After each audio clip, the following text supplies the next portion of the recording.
Okay, but let me go back to the Walmart issue, though. Yeah. What was it that made you able to sustain a challenge from the world's greatest retailer? Obsessive customer focus on. But how do you focus on the customer better than they focus on the customer? They're pretty good at focusing on the customer too. But we're very differentiated in how we do it. And so our approach, if you think about our retail business, which I think is what you're asking about here, there are really three things that we know are critical. Well, that's the heart and soul of your business, isn't it? Well, and especially relative to the Walmart question, I think that's the key. It's selection, low prices, and fast, convenient, reliable delivery. So that the shipment side. And so wait. So Walmart doesn't have low prices, fast, and convenient delivery? I would claim that Amazon has much broader selection. In many cases, if I don't want to be overly bold in my claim, but the online model gives us significant cost structure advantages that lets us have even lower prices than physical stores. Selling online. Well, sometimes they do have umbrella problems sometimes where they don't want to compete against themselves online versus offline. But a Walmart, with all of the volume that it buys, its purchasing power, therefore gives it the ability to offer lower prices.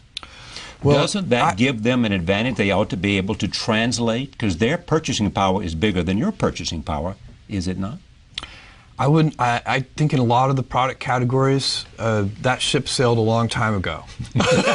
Meaning what?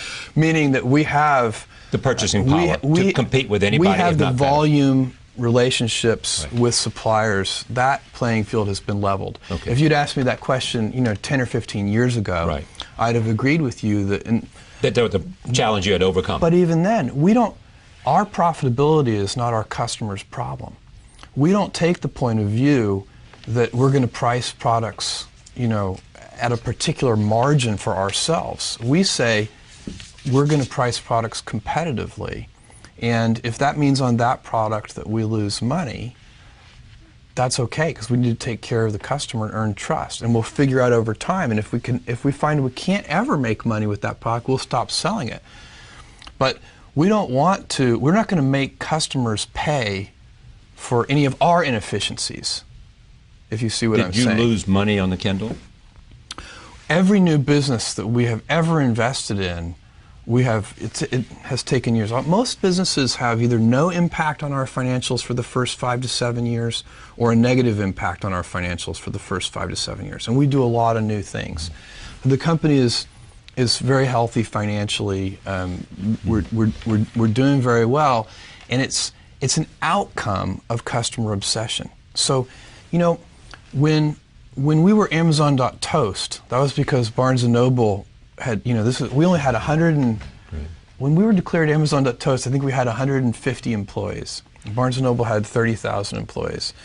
And somebody wrote an article that said, Amazon has had a great 2-year run, but now the big boys have shown up, and they're going to steamroll them. And, we had a all-hands meeting. I called all 150 employees together. I said, look, because everybody's worried about it. Every employee has read the Amazon.toast article. Every mother of every employee has read the Amazon.toast article and has called and said, your father and mother who live here in New York. Yeah, are you okay? Yeah. And so we had an all-hands meeting, and I said, look, you should wake up worried, terrified every morning, but don't be worried about our competitors, because they're never going to send us any money anyway. Let's be worried about our customers and stay heads down focused. And so these are big, most of these are big markets. Another way to answer your question about competitors and Walmart is to say, look, they can succeed fabulously, and it won't stop us from succeeding. These retail markets are huge. So it often doesn't make sense for us to think of it as a pitched battle. Sometimes people think about business as it's kind of like a sporting event. There's a winner and a loser. It's not a zero-sum game. It usually isn't. I'm sure there are cases where, but most often, industries succeed. So I can tell you, I think e-commerce is succeeding. And the way we think about it, nobody else has to fail for us to do well. I think ebooks is like that. I think there are going to be many winners.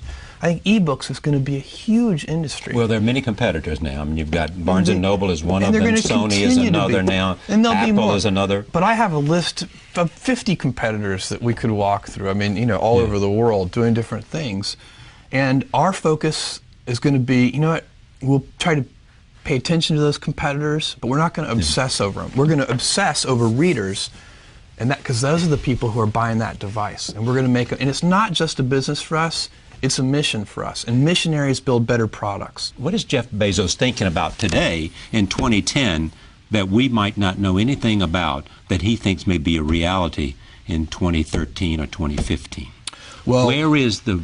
One of the things is the Amazon Web Services business. Now, there's a business that probably this is the Amazon Cloud stuff? Yes, and there's a business that's growing, it's in a hyper-growth phase, it's already a significant business.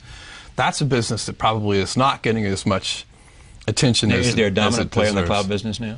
Well, Amazon, in the infrastructure part of it, which is the part that we play in, Amazon is by far the leader. Right. It started mostly with startup companies, but now it's big enterprises adopting. The best analogy I can give you for this is it's like the electric grid. So instead of, right now, big companies build their own data centers, and they buy their own servers, and they put it in. It's a lot of CapEx. There's a lot of price of admission. You have to, if you're going to operate a data center, you have to do it well. But it doesn't differentiate you from your competitors. It's just a price of admission. And so what we do at Amazon Web Services is we sell compute by the hour. We sell compute by the drink. And it's just like buying electricity off the grid instead of having your own power manufacturing, your own power generating plant.